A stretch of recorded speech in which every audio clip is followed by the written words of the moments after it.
The morning sun was just breaking through the clouds over London when Colonel James Mitchell stepped out of his hotel. He'd been up since 5, going over his notes for what felt like the 100th time. Today wasn't just another day at work. Today he would be walking through the gates of Buckingham Palace, representing the United States military in a ceremonial exchange that had been planned for months. James had served 23 years in the army. He'd seen combat zones that would make most people's blood run cold. He'd led troops through situations where one wrong decision could cost lives. But standing outside Buckingham Palace that October morning in 2019, he felt a different kind of pressure. This was about diplomacy, tradition, and respect between two allied nations. His team gathered in the hotel lobby, 8 officers in their dress uniforms, buttons polished to perfection.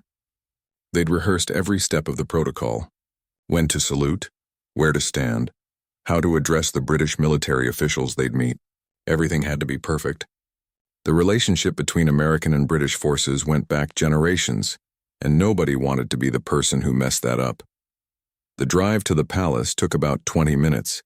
James watched the city pass by his window, thinking about how different London was from the desert landscapes he'd become so familiar with during his deployments. Here, everything was about ceremony and tradition that stretched back hundreds of years. Back in Iraq and Afghanistan, it was about survival and split-second decisions. When they arrived at the palace gates, tourists were already gathering, cameras ready. The royal guard stood in their iconic red uniforms and tall bearskin hats, completely still like statues. James had read that these weren't just ceremonial soldiers. They were fully trained combat troops who took their duty seriously. Looking at them now, standing in the morning light, he felt a deep respect for their discipline. The group approached the gates, and that's when things started to go wrong. James's translator, a young corporal named David who'd been assigned to the mission just 2 days earlier, suddenly grabbed his arm. The kid's face had gone pale, and he was speaking rapidly into his radio. "Sir, there's a situation," David said, his voice tight with tension. "Security alert. Possible threat in the ceremonial area." James felt his combat training kick in immediately. His mind shifted from diplomatic mode to threat assessment mode in a heartbeat. "What kind of threat?" Where's it coming from? David was listening to his earpiece, trying to understand the rapid British accent on the other end. "They're saying something about clearing the area. There's movement that wasn't scheduled. They're asking all personnel to, I think they said, evacuate the ceremonial route." Everything slowed down in James's mind. He looked at the royal guard still standing at their posts. He looked at the growing crowd of tourists completely unaware of any potential danger. He looked at his own team waiting for his orders. This was exactly the kind of moment where leadership mattered, where hesitation could cost lives. But this wasn't a combat zone. This was Buckingham Palace. He didn't have authority here. These weren't his soldiers to command. Yet the information he'd just received suggested there was a genuine threat, and the guards weren't moving. James made a decision. He stepped forward, his voice clear and commanding. "Attention! I need the ceremonial guard to stand down and clear this area immediately. This is a security priority." The moment the words left his mouth, he saw the lead guard's eyes shift toward him. It was the smallest movement, barely noticeable, but James saw it. The British officer in charge of the guard detail, a captain with rows of service ribbons on his chest, turned his head slightly. For a few seconds, nobody moved. The tourists kept taking pictures, not understanding what was happening. James's team stood frozen, shocked that their colonel had just given orders to British soldiers. The royal guards remained at their posts, trained to follow their own chain of command. Not foreign officers.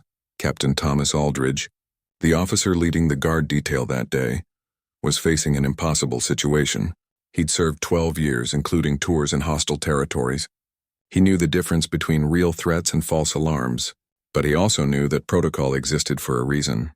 An American officer, no matter how high-ranking, had no authority to order Her Majesty's guards to do anything. Yet something in the American colonel's voice suggested this wasn't about ego or misunderstanding protocol. The man genuinely believed there was danger. Thomas could see it in his eyes, in the way he'd positioned himself between the perceived threat and the civilians. This was a soldier acting on instinct to protect people. The standoff lasted only seconds, but it felt longer. Palace security officials were starting to notice the commotion. More guards were being radioed. Tourists had started to sense that something unusual was happening, and more phones came out to record. James stood his ground, maintaining eye contact with Captain Aldridge. He wasn't backing down, but he also wasn't being aggressive. He was simply waiting, convinced he was doing the right thing based on the information he had. What neither of them knew yet was that David, the young translator, had misunderstood the radio communication completely. The threat wasn't a threat at all. It was a routine message about a military parade that was being rerouted through a different part of London, nowhere near the palace. The request to clear the ceremonial route had been about clearing a completely different location for the parade, not evacuating the palace grounds. But in that moment, standing in front of Buckingham Palace with cameras recording and crowds gathering, neither James Mitchell nor Thomas Aldridge knew about this mistake. They only knew they were facing a situation that could either end very badly or somehow work itself out, and with each passing second, the tension continued to build. Captain Thomas Aldridge had dealt with unusual situations before, but this was something entirely new. In all his years serving in the Royal Guard, he'd never had a foreign military officer walk up and order him to abandon his post. The protocols were clear. The chain of command was sacred. Yet here stood this American colonel, looking absolutely convinced that he was preventing some kind of disaster. Thomas quickly ran through his options.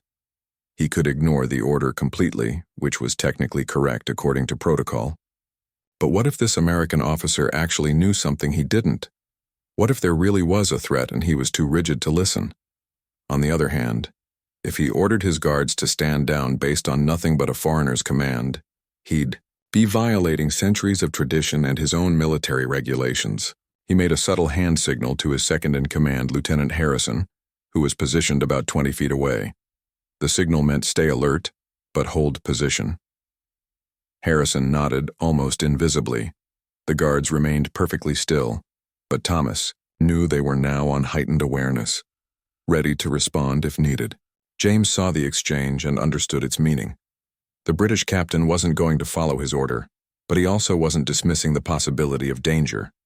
It was a professional response, and James respected it even as frustration built inside him. Why weren't they evacuating? Didn't they understand the urgency? He turned to David, his translator. Get me a clear confirmation of the threat. What exactly are they saying? David was sweating now, pressing his earpiece harder against his ear, trying to make sense of the overlapping radio chatter.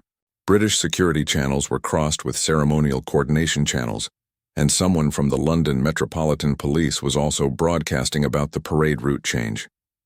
It was chaos in his ear, and David's limited experience with British military terminology wasn't helping. Sir, they keep mentioning a code and something about movement in sector. I think they said 3, or maybe east. The accent is really heavy, and there's a lot of static. David's voice cracked slightly. He was in over his head, and he knew it. By now, palace security coordinators were rushing out of their offices. One of them, a sharp-eyed woman named Patricia Chen, who'd worked palace security for 15 years, immediately sensed something was wrong with this picture.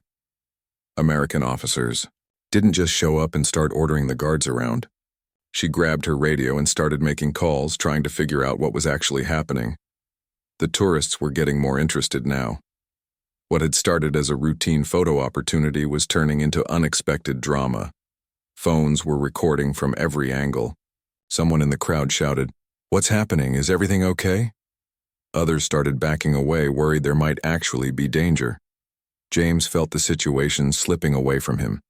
He was a colonel in the United States Army, standing on foreign soil, trying to get British soldiers to follow his orders based on information that was getting less clear by the second, but he couldn't back down now. If there was even a chance of a real threat, he had to act. That's what leaders did. They made the hard calls even when the information wasn't perfect. "Captain," James said, addressing Thomas directly now, his voice lower, but no less serious. "I understand this isn't protocol. I understand I don't have authority here. But I'm asking you, as a fellow officer, to trust that I'm not doing this lightly. My information suggests there's a security concern that requires clearing this area." Thomas looked at him carefully. The American wasn't being arrogant or power-hungry. He genuinely believed what he was saying. But belief wasn't enough. Thomas needed facts. "Colonel, with respect, what specific threat are you aware of? Because my security channels aren't showing any alerts for this location." It was a fair question, and James didn't have a good answer. He turned back to David. "What exactly did they say? Word for word." David closed his eyes, trying to remember. "They said something about clearing the route, and there was unexpected movement. And they said something that sounded like all personnel should be aware of the change in schedule. But, sir, it was really hard to hear clearly." A cold feeling started creeping into James's stomach. Clearing the route. Change in schedule. Those phrases could mean a lot of things. They didn't necessarily mean danger. They could just mean a schedule change. Lieutenant Harrison had moved closer now, and 2 more guards had shifted positions slightly. They weren't abandoning their posts, but they were creating a tighter security formation. Palace security personnel were arriving in greater numbers. Patricia Chen reached the scene, her identification badge swinging from her neck. "Gentlemen, what exactly is going on here?" She directed the question to both officers, her tone professional but firm. Thomas spoke first. "Ma'am, this American officer has ordered my guard to stand down based on what he believes is a security threat. I'm waiting for confirmation before making any decision." Patricia's radio crackled. She listened for a moment, then her expression changed. "There's no active threat at this location. The security alert was about the King's Royal Regiment parade route being changed due to construction. It's happening 3 miles from here in Westminster. There's no danger to the palace." The words hit James like a physical blow. No threat, no danger. He'd ordered the Royal Guard to abandon their post at Buckingham Palace because of a parade route change happening 3 miles away. The misunderstanding was complete, and it had just happened in front of dozens of cameras and hundreds of witnesses. Thomas saw the realization dawn on the American colonel's face. For just a second, he felt genuine sympathy. He'd seen good officers make mistakes before, though usually not quite this public. David looked like he wanted to disappear into the pavement. "Sir, I'm sorry, I thought the radio chatter was so confusing, and I thought they were talking about here." James held up a hand. "Not now, Corporal." His voice was quiet. The command voice was gone, replaced by something else. The weight of what had just happened was settling over him like a heavy coat. The tourists were confused. They'd been expecting some kind of dramatic security event, and instead, it seemed like maybe it was all a misunderstanding. But they kept filming anyway. This was still more interesting than just pictures of guards standing still. Patricia Chen looked between the 2 officers. "I'm going to need to file a report about this incident. Colonel Mitchell, I'll need to speak with your commanding officer at the embassy." "Of course," James replied. His mind was racing. This would go up the chain. The embassy would hear about it, probably the State Department too. An American colonel had caused an incident at Buckingham Palace based on a translation error. The headlines wrote themselves, but something else was happening too. Thomas Aldridge was watching the American colonel's reaction carefully. A lot of officers, when caught in a major mistake, would start making excuses. They'd blame others, claim the information they received was faulty, argue that anyone would have done the same thing. They'd get defensive and try to minimize their role in what went wrong. James Mitchell wasn't doing any of that. He was standing there processing what had happened, and Thomas could see him accepting the full weight of it. No excuses, no deflection.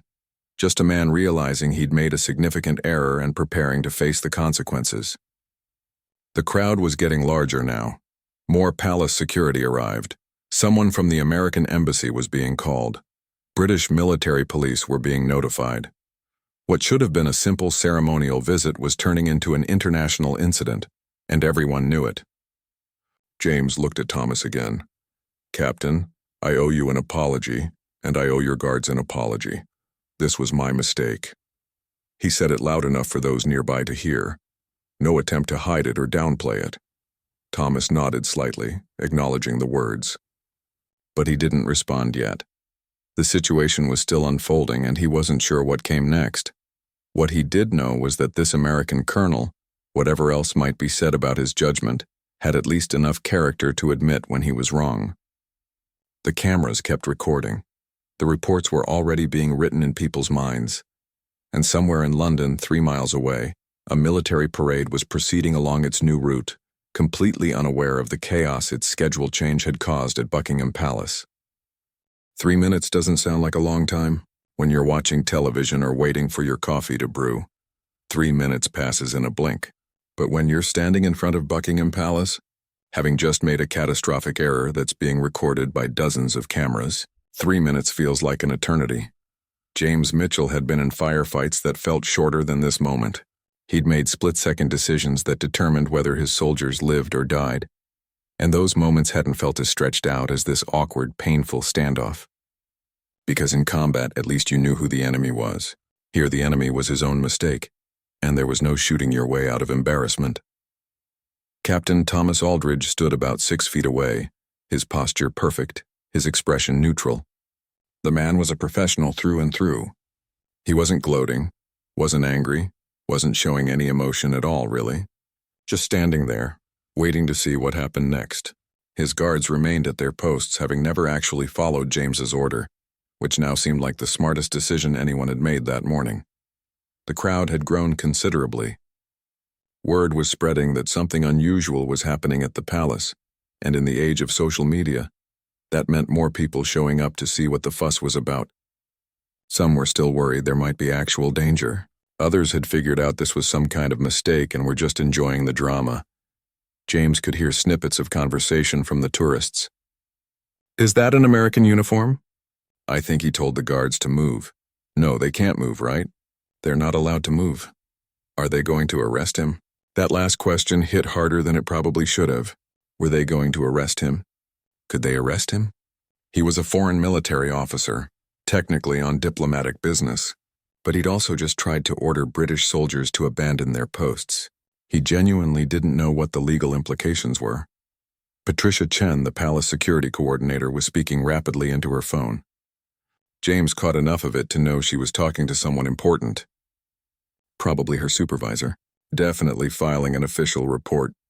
He saw her glance at him a few times, and each time he tried to read her expression. Was it anger? Annoyance? Pity? He couldn't tell. His own team stood behind him, and James could feel their discomfort without even looking at them. These were good officers, professional soldiers who'd been looking forward to this ceremonial exchange.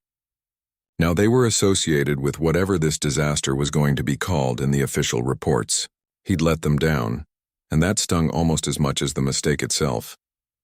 David, the young translator, looked absolutely miserable. The kid was probably replaying the radio transmission in his head over and over, wondering how he'd gotten it so wrong. James would need to address that later, but right now the responsibility was his alone. He'd made the call. He'd given the order. David had just provided information, and James had chosen how to interpret it. What really bothered James was how certain he'd been. Looking back now, there had been warning signs. The vague language, the confusion in David's voice, the fact that the guards weren't reacting to any threat. But in the moment, he'd been so sure. He'd trusted his instincts, his training, his experience, and all of that had led him straight into this nightmare. Thomas broke the silence. "Colonel Mitchell, I think we should move this conversation somewhere less public." His voice was quiet, diplomatic. He was offering James an out, a chance to step away from the cameras and the growing crowd. It was a kind gesture, and James appreciated it. But something stopped him from accepting right away. Moving away felt like running, like trying to hide from what he'd done. And if there was one thing his father had taught him back in Texas, it was that you didn't run from your mistakes. You faced them head on. "I appreciate that, Captain, but I think I need to address this here," James heard himself say. He wasn't even sure where the words came from, just that they felt right. Thomas raised an eyebrow slightly. It was the first break in his professional mask. "Sir, with respect, I'm not sure that's wise. This situation is already complicated enough." "I know," James replied, "but it's my mess, and these people deserve to know it wasn't your fault or your guards' fault. They did everything right. I'm the one who got it wrong." One of the American officers behind James, a major named Robert Chen, stepped forward. "Colonel, perhaps we should contact the embassy first. Get some guidance on how to handle this." It was sensible advice. It was what any military lawyer would tell him to do. Keep quiet. Let the diplomats figure it out. Don't make any statements that could make things worse. But James was tired of being sensible. Being sensible had somehow led him to ordering British guards to abandon their post based on a misunderstood radio transmission. "Major Chen, I'll call the embassy shortly. But first I need to do this properly."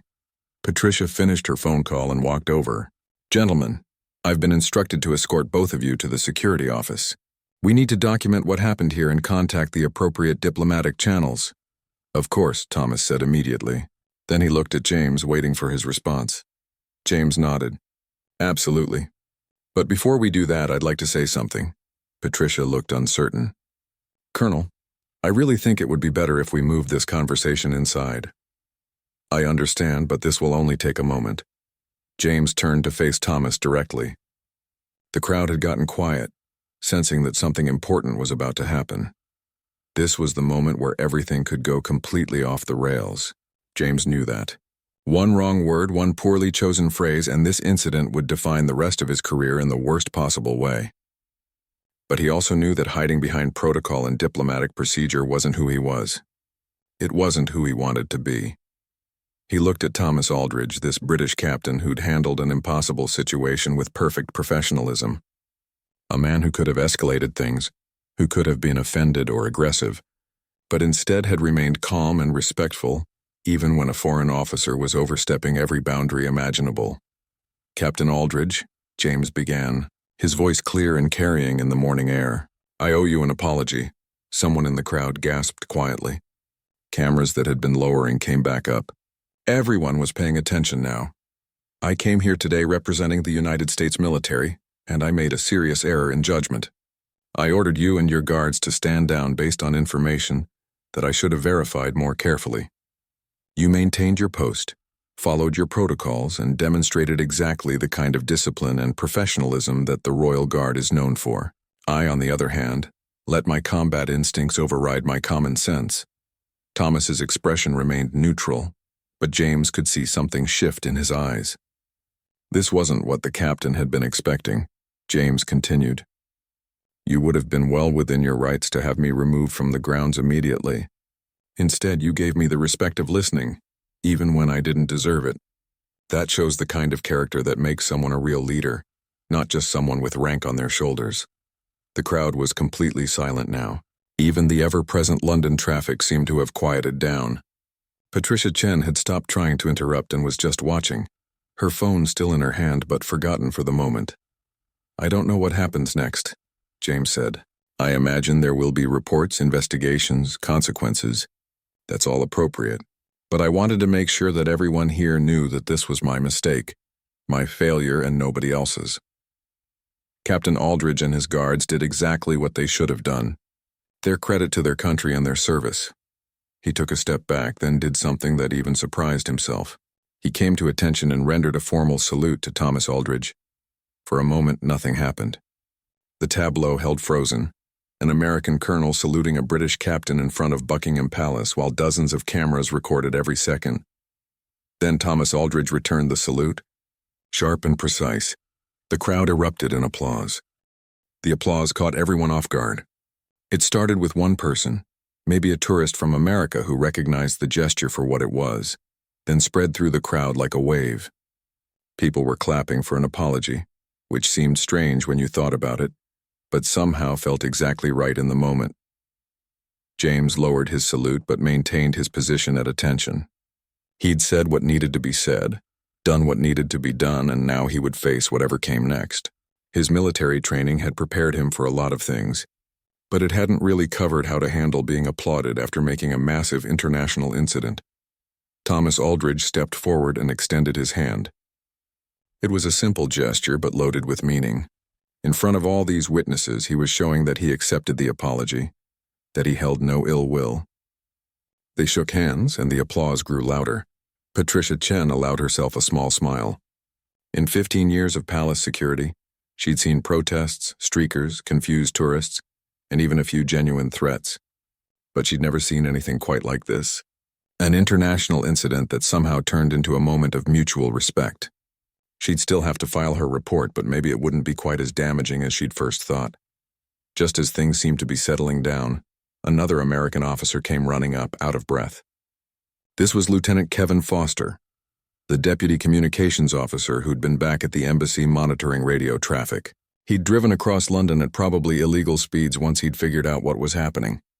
"Colonel Mitchell, sir," Kevin was panting, holding his tablet. "I've got the full transcript of the radio communications. Sir, there's something you need to see." James turned to him. "Lieutenant, I already know I made a mistake. The security alert was about a parade route change." "Yes, sir, but it's more than that."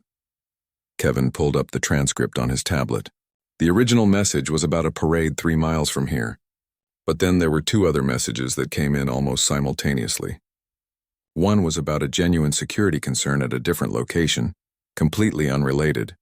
The other was about updated protocols for visiting military delegations. All 3 messages got jumbled together on the translation channel, and the timestamps overlapped by less than 5 seconds. David, the young translator, looked up with desperate hope in his eyes. "I told you it was confusing, sir. There was so much happening at once," Kevin continued. "The security concern that got mentioned? That was about a suspicious package near Parliament, already handled by local police. But when David heard security alert and ceremonial location and clear the area, all coming in at roughly the same time, he made an understandable connection. Sir, I'm not saying the mistake wasn't serious, but the circumstances that led to it were pretty extreme. Any translator might have made the same assumption." James took the tablet and scanned the transcript. Kevin was right. When you looked at it laid out on screen, with timestamps and channel markers, you could see exactly how the confusion happened. 3 separate communications, all important, all urgent sounding, all compressed into a few seconds of overlapping radio chatter with heavy accents and technical terminology. It didn't excuse what had happened. He should have asked more questions, demanded clearer information before giving such a serious order. But it did explain how a trained military translator and an experienced colonel had both ended up so convinced there was a genuine threat. "This doesn't change anything," James said firmly. "I still made the call. I still gave the order without proper verification." "Sir, with respect, it changes the context," Kevin replied. "When the embassy reviews this, they're going to see that this wasn't just carelessness. This was a perfect storm of communication failures." Thomas had moved closer, curious about what the new officer was saying. James showed him the tablet. "Looks like the situation was even more confused than we realized. Multiple security messages overlapping." Thomas studied the transcript thoughtfully. "That does explain quite a bit. Though, Colonel, I have to say, even with the confusion, ordering another nation's guards to stand down was still a rather bold move." "Bold is a polite way of putting it," James said with a slight smile. "Stupid might be more accurate." "I was trying to be diplomatic," Thomas replied, and there was the hint of humor in his voice now. The tension was breaking just a little. Patricia's phone rang again. She answered it, listened, then looked at both officers. "That was my supervisor. He wants to see both of you, plus the translator and the communications officer. We need to put together a formal timeline of events." "Of course," James said. "Whatever you need." The crowd was starting to disperse now that the dramatic moment had passed. Some tourists were disappointed there wasn't more excitement. Others were already posting videos online with captions like, "American apologizes to Royal Guard," and "Military respect moment at Buckingham Palace." Within hours, those videos would be viewed millions of times. As they walked toward the security office, Major Robert Chen caught up with James. "Sir, that was quite something back there. I've never seen an officer handle a situation quite that way." "You mean you've never seen an officer screw up quite that badly and then have to apologize in front of a crowd?" James asked. "Well, yes, there's that. But also you didn't try to hide from it or minimize it. That took courage." James shook his head. "It wasn't courage, Robert. It was just the right thing to do. When you mess up, especially that publicly, you own it. Anything else is cowardice." They reached the security office, a modest building tucked away from the public areas of the palace grounds. Inside, it was all business. Monitors showing security camera feeds, radio equipment, computers with serious-looking software. This was where the real work of protecting the palace happened, far from the ceremonial guards and tourist photos. A senior security official was waiting for them. His name was Richard Pemberton, and he'd been coordinating palace security for over 20 years. He had the kind of face that had seen everything and wasn't easily impressed or upset by anything. "Gentlemen, please have a seat," Richard said, gesturing to chairs arranged around a conference table. "Let's start from the beginning and figure out exactly what happened here." For the next hour, they went through everything.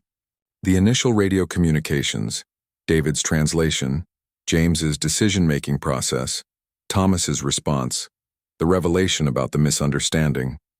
Kevin's tablet with its transcripts proved invaluable, showing clearly how the confusion had developed.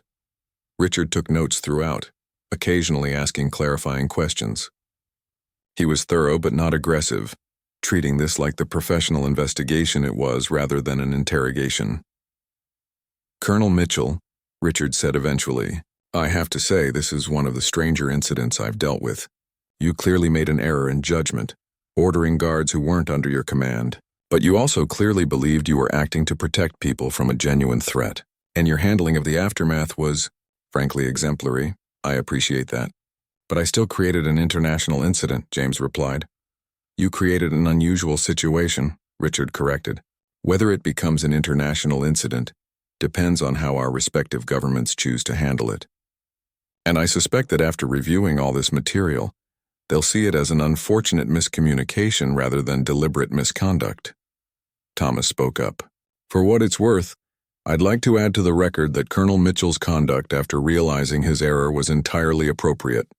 He took full responsibility immediately, showed respect for British military traditions, and made no attempt to shift blame to others." Richard nodded, making another note. "That will definitely be in my report, Captain Aldridge." Patricia added, "I should mention that his public apology has already generated quite a bit of positive attention online. People are responding well to the mutual respect shown by both officers." James felt uncomfortable with that. "I didn't do it for positive attention.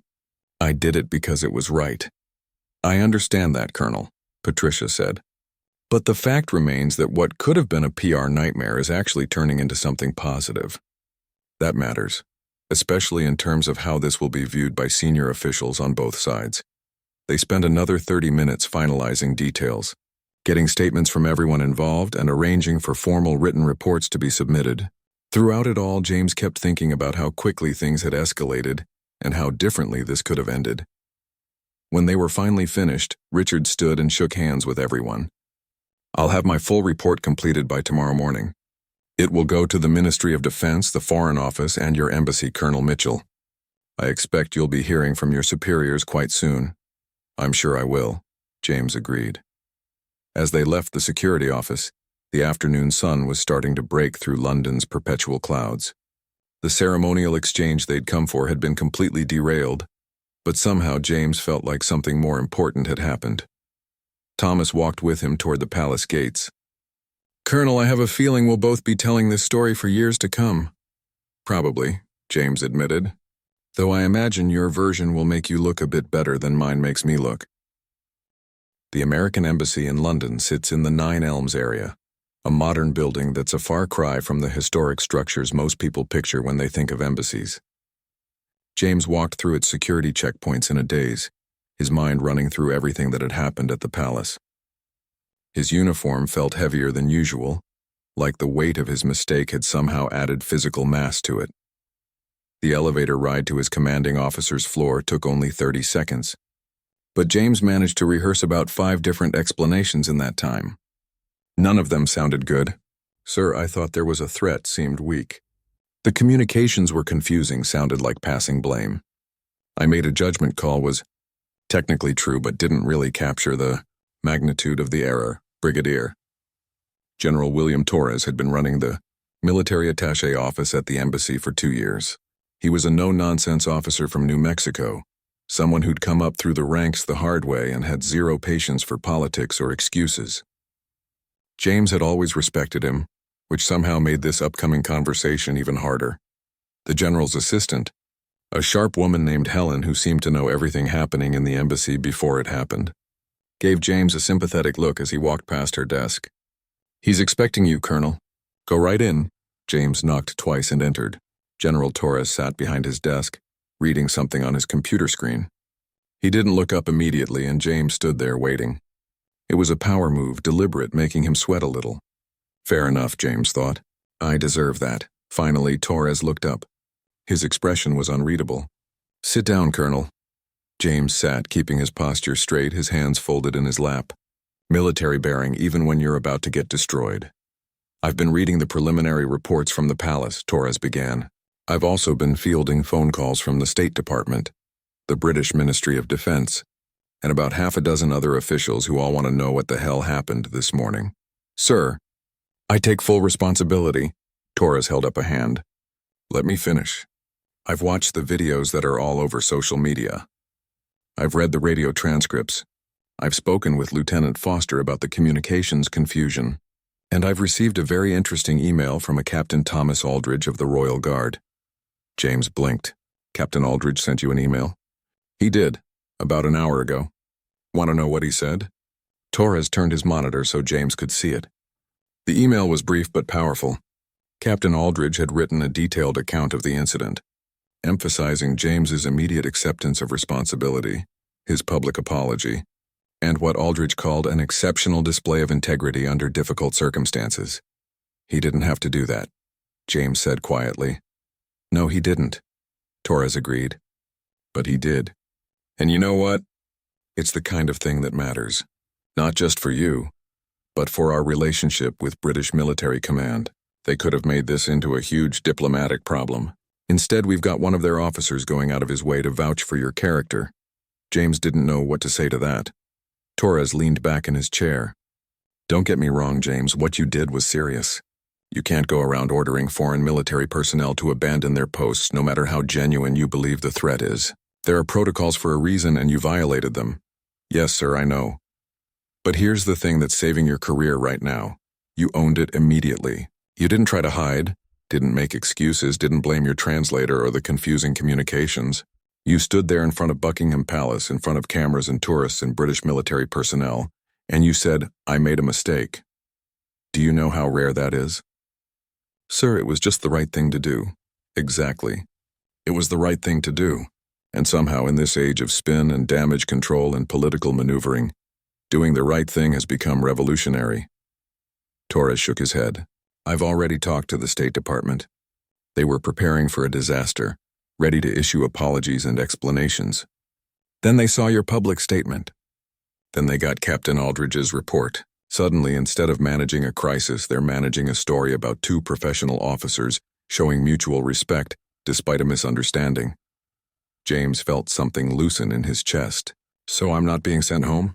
Oh, you're definitely getting a formal reprimand. That's non-negotiable. You violated protocol and that has to be on your record. But are you being drummed out of the service in disgrace? No. In fact, the British Ministry of Defense has specifically requested that you not be heavily punished. They've called your actions after the mistake exemplary and said that the incident has actually strengthened their respect for American military professionalism. It was almost too much to process. James had walked into this office expecting the end of his career, and instead, he was hearing that the British military brass wanted to go easy on him. Torres continued. You're going to write a detailed after-action report. You're going to participate in a review of communications protocols for joint operations, and you're going to accept a formal letter of reprimand that will go in your file. But you're also being quietly recommended for recognition of leadership in crisis management. Sir, I caused the crisis. You caused the initial incident through a miscommunication. What happened after that was leadership. There's a difference. Torres pulled out a folder. I've already got requests from 3 military academies asking if they can use this incident as a case study. They want to teach future officers about taking responsibility and maintaining dignity under pressure. James felt overwhelmed. I just did what my dad taught me growing up. When you mess up, you own it. You don't hide, you don't make excuses. Your dad sounds like a smart man, and what he taught you is apparently something a lot of officers never learned. Torres stood up and walked around his desk. Look, James, I'm not going to pretend this wasn't serious. But I've seen officers make much worse mistakes and then spend all their energy trying to cover them up or shift blame. That behavior damages trust, ruins careers, and makes everything worse. You did the opposite. You damaged nothing except maybe your pride, and you built trust with our allies in the process. Captain Aldridge made that possible by responding so professionally, James said. He did. And do you know why he responded that way? Because he recognized in you someone who was trying to do the right thing, even when you got it wrong. That's the kind of professional recognition that matters in military relationships. Torres handed him the folder. This is everything you need to complete the required documentation. Get it done by Friday. And James, between you and me, I'm glad you're on our team. We need more officers who know how to be human beings, not just warriors. James took the folder, still trying to process everything. Thank you, sir. I won't let you down again. I know you won't. Now get out of my office and let me deal with the next crisis. Apparently someone in procurement ordered 5,000 left-footed boots instead of pairs, and I have to explain that to Washington. James couldn't help but smile a little as he left. Walking through the embassy, he felt lighter than he had all day. The mistake was still there. The embarrassment was still real. But the catastrophe he'd been imagining had somehow transformed into something else. His phone buzzed with messages. His team checking in, friends who'd seen the videos online, his sister from back home asking if he was okay, and one message from a number he didn't recognize. It was Captain Thomas Aldridge. Colonel Mitchell, I wanted you to know that I forwarded my full report to your command. I hope it helps. What you did today took real courage. Respect from across the pond. To James sat down on a bench in the embassy courtyard and replied, Captain Aldridge, thank you for your professionalism and your support. I'm grateful to have met an officer of your caliber, even under such unusual circumstances. Best regards, JM. The afternoon sun was warm on his face. Somewhere in London, Thomas Aldridge was probably writing his own reports, explaining to his superiors why he'd defended an American officer who'd tried to order him around. The Royal Guards were still standing their posts at Buckingham Palace, tourists were still taking photos, and life was continuing as normal. But for James Mitchell, something had shifted.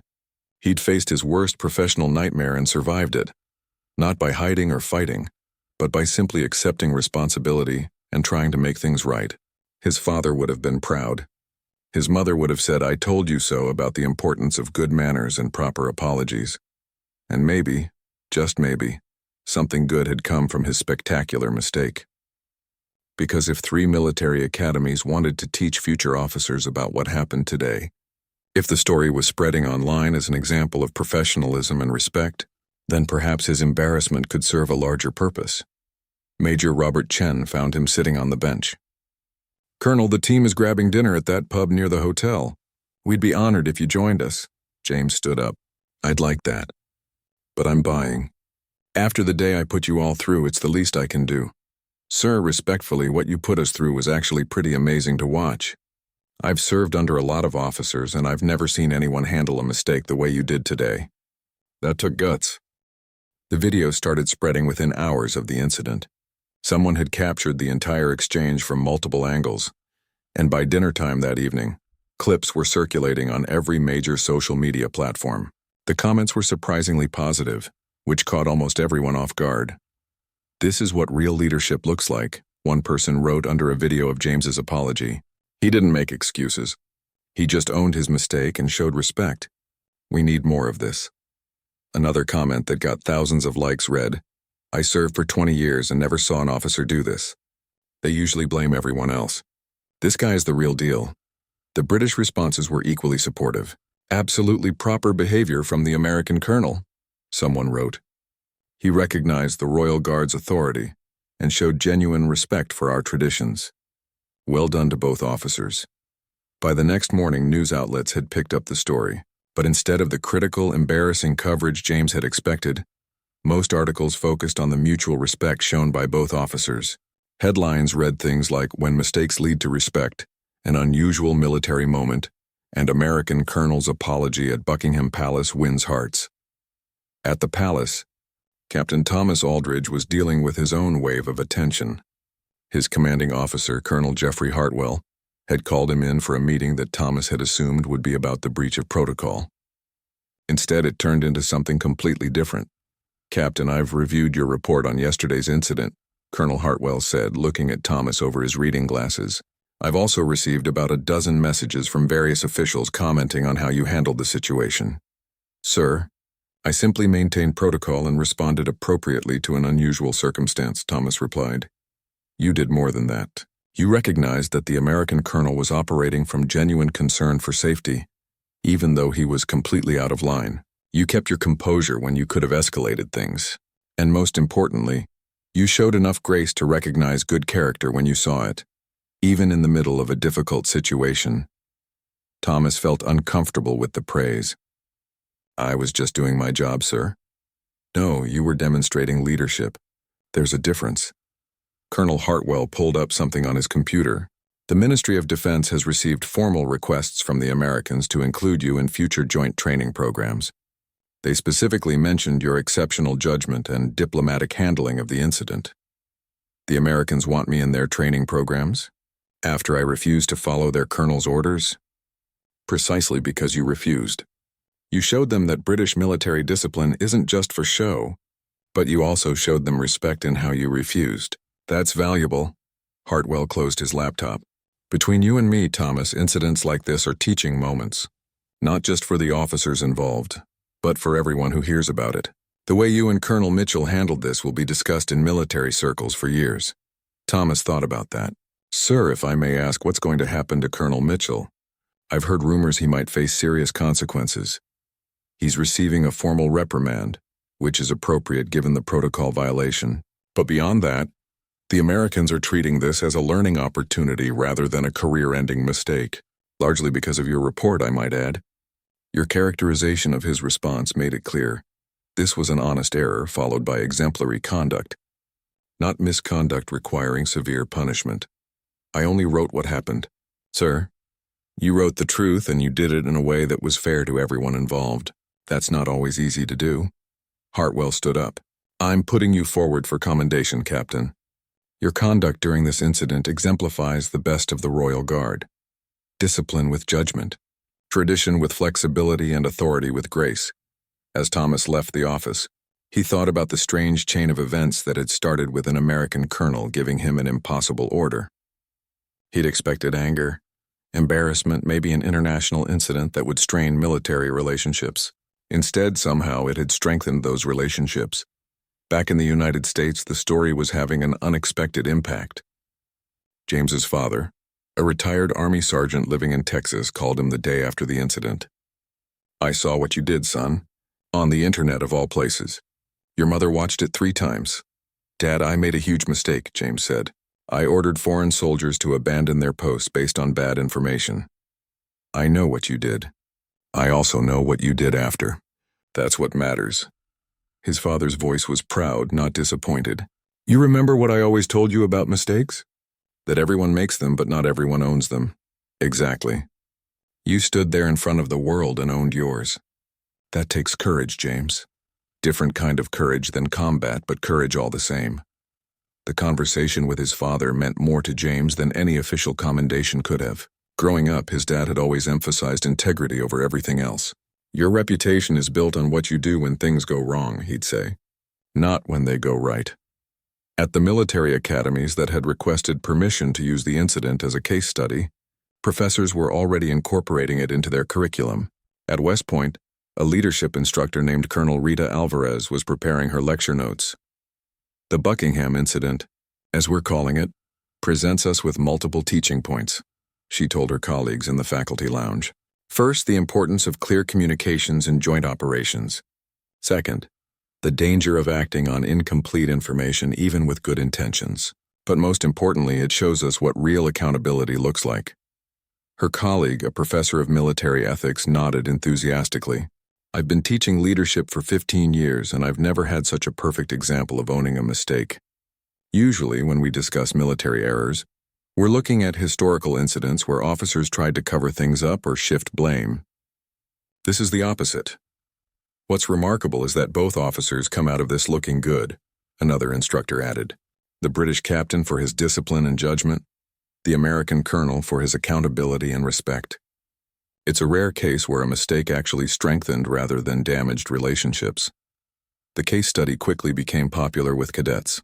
In discussion sessions, young officers in training debated what they would have done in both positions. Would they have followed Colonel Mitchell's order? Would they have had the courage to apologize so publicly? One cadet, during a discussion at the Naval Academy in Annapolis, raised an interesting point. I think what makes this so powerful is that Colonel Mitchell didn't wait for investigations or formal proceedings. He apologized immediately right there in front of everyone. He didn't lawyer up or try to control the narrative. He just told the truth. The instructor leading that discussion used it as a springboard. Exactly. In our media-saturated age, there's often a temptation to manage perception rather than simply be honest. Colonel Mitchell showed that honesty, even when it's embarrassing, can be more powerful than any amount of spin control. Meanwhile, the videos of the incident continued to spread. They showed up in military forums, leadership blogs, and even corporate training sessions. A Fortune 500 company used the footage in their executive leadership program as an example of taking responsibility. James started receiving messages from people he'd never met. Veterans who said his actions had reminded them why they'd served. Active duty soldiers who thanked him for setting an example. Even civilians who said they'd shown the video to their kids to teach them about integrity. One message particularly stuck with him. It was from a young Army lieutenant stationed in South Korea. "Sir, I made a mistake last week that could have ended my career. I was ready to try to cover it up or make excuses. Then I saw what you did at Buckingham Palace. I decided to tell the truth instead. It was hard, but it was right. Thank you for showing me what courage really looks like." James replied to that message personally, telling the lieutenant that owning mistakes early almost always works out better than trying to hide them. He didn't mention that he'd learned that lesson the hard way, standing in front of Buckingham Palace with cameras recording his humiliation. Captain Aldridge was having similar experiences. British military personnel were reaching out to tell him how much they respected his handling of the situation. One message came from a young Royal Guard who'd been considering leaving the service because he felt the ceremonial duties were meaningless compared to combat. Deployment. Watching how you handled that American colonel made me realize that discipline and judgment matter everywhere, not just in combat, the young soldier wrote. You showed me that what we do here has value beyond just standing guard. Thank you for that lesson. The ripple effects extended beyond just military circles. Diplomatic officials on both sides were using the incident as an example of how strong relationships could weather honest mistakes. At a NATO conference in Brussels, an American diplomat referenced the Buckingham moment when discussing trust between Allied forces. What Colonel Mitchell and Captain Aldridge showed us, the diplomat told assembled representatives from member nations, is that mistakes are inevitable in any partnership. What matters is how we respond to them. 3 weeks after the incident, Colonel James Mitchell sat in a formal hearing room at the U.S. Embassy in London. The review board consisted of 3 senior officers, including General Torres, and their job was to officially determine the appropriate consequences for what had happened at Buckingham Palace. James had spent those 3 weeks writing detailed reports, participating in communications protocol reviews, and answering countless questions from various officials. He'd expected this process to be painful, and it was, but not in the way he'd imagined. The pain wasn't from harsh criticism or career-ending consequences. It was from having to relive his mistake over and over, examining it from every possible angle. The senior officer leading the review, a brigadier general named Patricia Wong, looked over her notes one final time before speaking. Colonel Mitchell, we've reviewed all materials related to the incident of October 10th.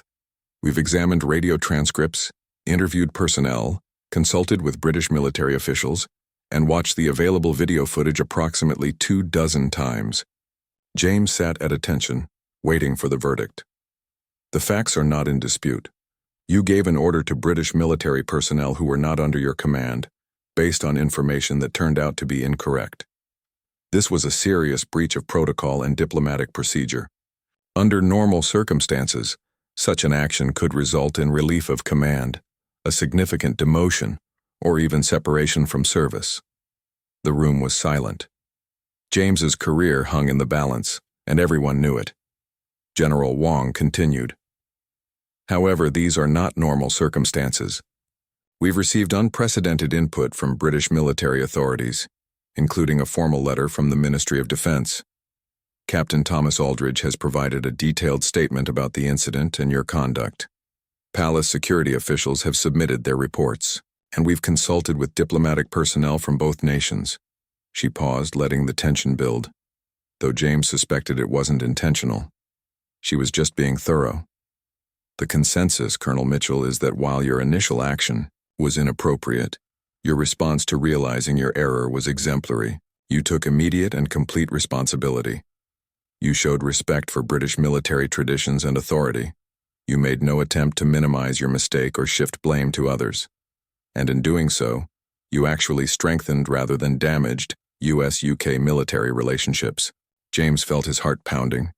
Was this good news or just a prelude to punishment delivered with kind words?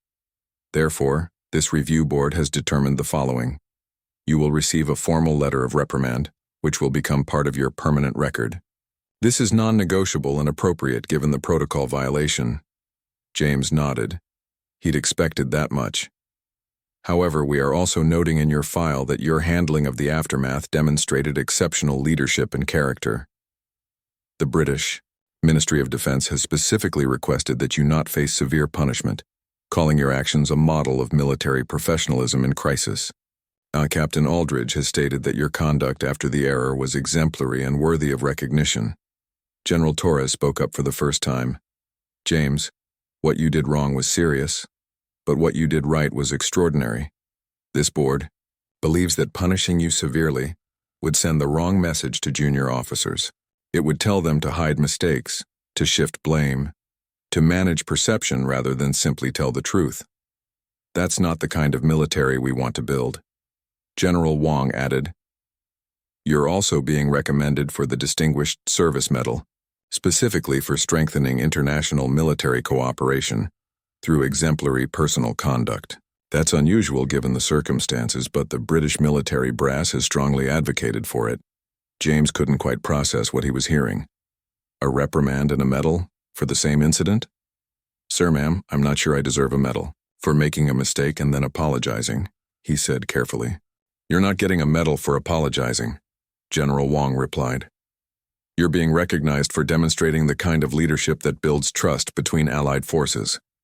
The British see you as someone who respects their traditions, takes responsibility for errors, and maintains professional dignity under pressure. That's valuable to our military relationships." The third officer on the review board, a colonel named Michael Rivera, leaned forward. "I've been in the military for 30 years, James. I've seen officers at every level make mistakes. Most of them spend more energy covering up than they would have spent just fixing the problem. What you did at Buckingham Palace, standing there and owning your error in front of cameras and witnesses, that's rare. It's the kind of courage we should recognize." General Torres handed James a folder. "This contains your letter of reprimand and all the documentation from this review. You'll also find a letter from Captain Aldridge, which he asked us to pass along." After the hearing concluded and James left the room, he sat in his car in the embassy parking garage and opened the envelope from Thomas. The letter was handwritten, which made it somehow more personal. "Dear Colonel Mitchell," it began. "I wanted to write to you directly rather than just through official channels. What happened at the palace was certainly unusual, and I suspect we'll both be telling that story for many years. But I wanted you to know that I testified strongly in your favor during the review process, not because I think what you did was right, but because I believe how you handled it afterward was exceptional. You showed me that American officers understand honor and accountability just as deeply as we do. That's not a small thing. I look forward to working with you on future joint exercises. Until then, stand tall. You've earned the respect of the Royal Guard, which is not easily given. With regards, Captain Thomas Aldridge." James read the letter twice, feeling a complex mix of emotions. Relief that his career would continue, gratitude for Thomas's support, and a lingering embarrassment about the mistake itself. The reprimand was fair and deserved, but the recognition from the British military felt like something more than he'd earned. Over the following weeks, the formal consequences played out as the review board had outlined. The letter of reprimand went into his permanent file, which meant it would be seen by promotion boards and would likely affect his career trajectory. James accepted that as appropriate, but something else happened that he hadn't anticipated. The British military invited him to participate in a formal ceremony at the Ministry of Defense in London. When he arrived, uncertain about what to expect, he was greeted by senior British officers, including a lieutenant general named Sir Anthony Bradford. Colonel Mitchell, welcome, Sir Anthony said warmly. We wanted to formally acknowledge your contribution to UK-US military cooperation. What happened at the palace could have been a diplomatic disaster. Instead, it became an example of how professional military personnel should conduct themselves. The ceremony was small and private, not the kind of thing that would make headlines. But it mattered. British officers who'd served alongside American forces in various conflicts were there, and they each took time to shake James's hand and thank him for his professionalism. Captain Thomas Aldridge was present as well, looking sharp in his dress uniform. When they had a moment to speak privately, Thomas said, "You know, my commanding officer told me that incident did more for British-American military relations than any number of formal diplomatic meetings. People trust officers who admit mistakes. It's a rare quality." "I didn't have much choice," James replied. "Standing there with all those cameras trying to deny what everyone had just seen would have been pointless. You'd be surprised how many people still try," Thomas said with a slight smile. "The easier wrong choice is often more tempting than the harder right one." In the months that followed, James returned to his regular duties, but with a new awareness. Junior officers would occasionally reference the Buckingham incident, usually nervously as if afraid to bring up his famous mistake. James made a point of discussing it openly.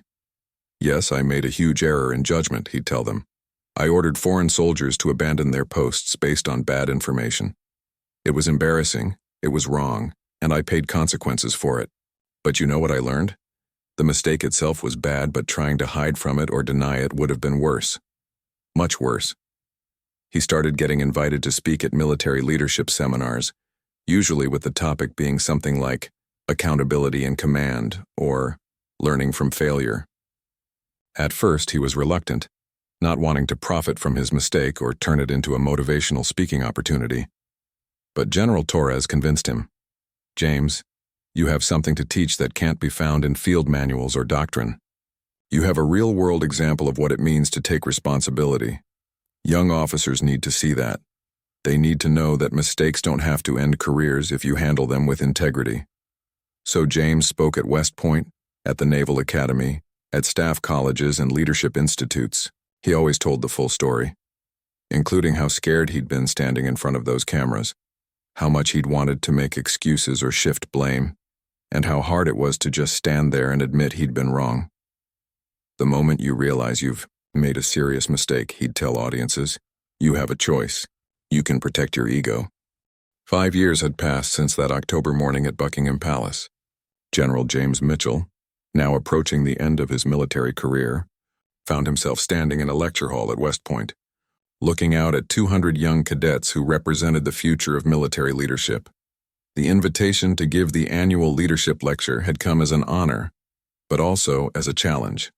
What could he tell these bright, eager young people that would actually matter? What lesson from his decades of service would resonate with officers who hadn't even begun their careers yet?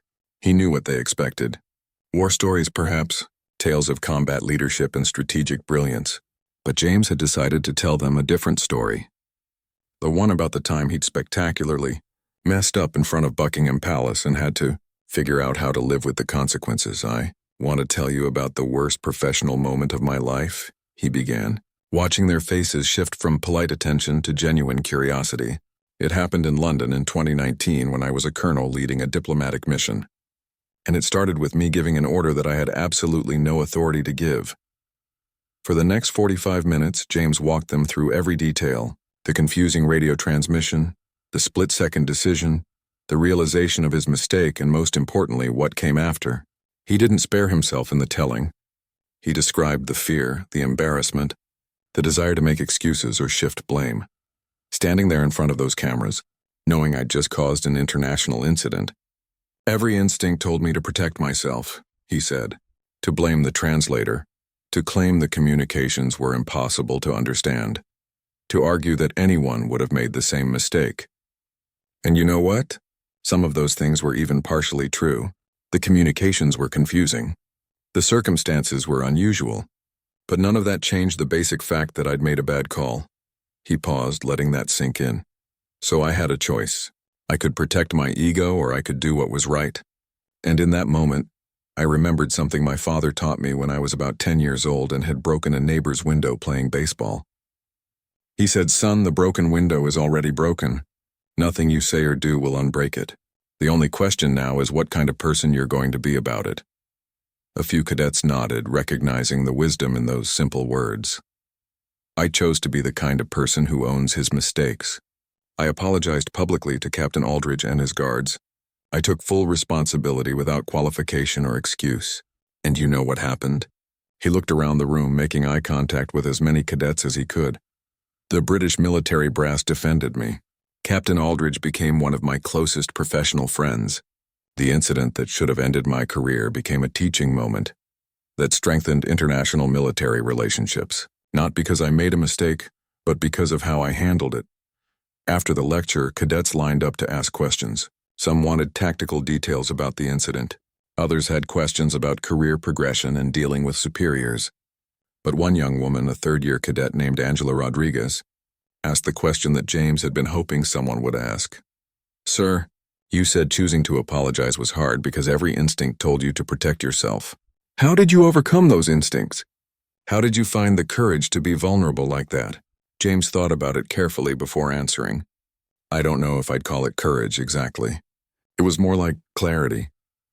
In that moment, I saw two paths ahead of me. One path involved trying to save face, making excuses, shifting blame. That path might have protected my ego temporarily, but it would have made me someone I didn't want to be. The other path involved embarrassment, consequences, and admitting I was wrong. But it was honest. And I realized that I'd rather face consequences as an honest person than avoid them as a dishonest one." He paused, then added, "Also, I knew that if I tried to lie or deflect, I'd have to live with that choice for the rest of my life. Every time I looked in the mirror, every time I advised a junior officer about integrity, I'd know I was a hypocrite. That seemed worse than any embarrassment." Angela nodded thoughtfully. "Thank you, sir. That actually helps a lot." As the cadets filed out of the lecture hall, James felt satisfied. He'd told them something real, something useful. Not tactics or strategy, but something about character that they'd carry with them throughout their careers. Captain Thomas Aldridge, now a colonel himself, had kept in touch over the years. They'd worked together on several joint training exercises and had become genuine friends beyond their professional relationship. Thomas had been promoted steadily, his career thriving in part because of the judgment he'd shown during the Buckingham incident. They met for dinner whenever James visited London, and on this particular evening, about 6 months after the West Point lecture, they sat in a quiet restaurant near the Thames, reminiscing about how far they'd both come. "I gave a talk at Sandhurst last month," Thomas said, swirling his wine, "about leadership in unexpected situations. Naturally, I told the story about the mad American colonel who tried to take over the palace." James laughed. "Mad colonel? That's a bit harsh." "Well, you were rather insistent," Thomas replied with a grin. "But seriously, that incident has become part of how we teach young officers about maintaining discipline while exercising judgment. You gave me an impossible situation, and I had to figure out how to respond professionally without either blindly following an unauthorized order or creating a diplomatic incident. And you handled it perfectly," James said. "Better than I would have in your position, probably. I doubt that. But thank you." Thomas set down his glass. "You know what's interesting? That morning, neither of us knew we were creating a teaching moment. We were just trying to do our jobs and handle an awkward situation. But somehow it became something bigger. Because people are hungry for examples of how to do the right thing," James suggested. "We live in an age of spin and damage control and carefully crafted public statements. When someone just admits they messed up and takes responsibility, it stands out because it's so rare." Thomas nodded. "I've thought about that a lot. The incident has been studied in military academies across NATO countries. Why? Not because of any tactical or strategic brilliance, but because it showed something human and real. Two officers from different nations, navigating a mistake with professionalism and mutual respect." They talked late into the evening, two friends who'd been brought together by an awkward incident and had discovered genuine respect for each other. Their friendship had become one of the unexpected gifts of that October morning, proof that even mistakes could lead to something valuable. The following year, James retired from the military after 30 years of service. His retirement ceremony was attended by officers from several NATO countries, including a delegation from the British military led by Colonel Thomas Aldridge. During the ceremony, the presiding general mentioned the Buckingham Palace incident in his remarks. General Mitchell's career has been marked by distinguished service in multiple theaters, sound strategic judgment, and dedication to developing future leaders. But perhaps his most lasting contribution to military culture came from a moment of honest vulnerability. He showed an entire generation of officers that admitting mistakes takes more courage than hiding them. In his own remarks, James kept it brief. "I'm grateful for the opportunity to have served, and I'm humbled by the officers I've had the privilege to work with. If there's one thing I hope to be remembered for, it's not any particular success, but the idea that leaders are human beings who make mistakes, and that's okay as long as we own those mistakes honestly." After the ceremony, Thomas presented James with a gift from the British military, a framed photograph of Buckingham Palace, signed by several senior officers with an inscription that read, "To General James Mitchell, who showed us that mistakes, honestly acknowledged, can strengthen rather than weaken the bonds between allies. With respect and friendship, Her Majesty's Armed Forces." James felt emotion rising in his throat as he read it. "Thank you, Thomas. This means more than you know." "You earned it," Thomas replied simply. "That morning at the palace, you taught me something important. That authority without accountability is hollow, and that real strength lies in admitting weakness. I've carried that lesson with me ever since." In the years following his retirement, James stayed involved in military education, serving as a consultant for leadership programs, and occasionally giving talks at various institutions. The Buckingham Palace story remained central to his message, but he always tried to broaden it beyond just his own experience. "The lesson isn't about me," he'd tell audiences. "It's about the choice we all face when we make mistakes. Do we hide, blame, deflect, or do we own up, learn, and grow? That choice defines us more than any success ever could." He received letters and emails from officers at all levels, sharing their own stories of mistakes and accountability. A Navy commander wrote about admitting a navigation error that had delayed a mission.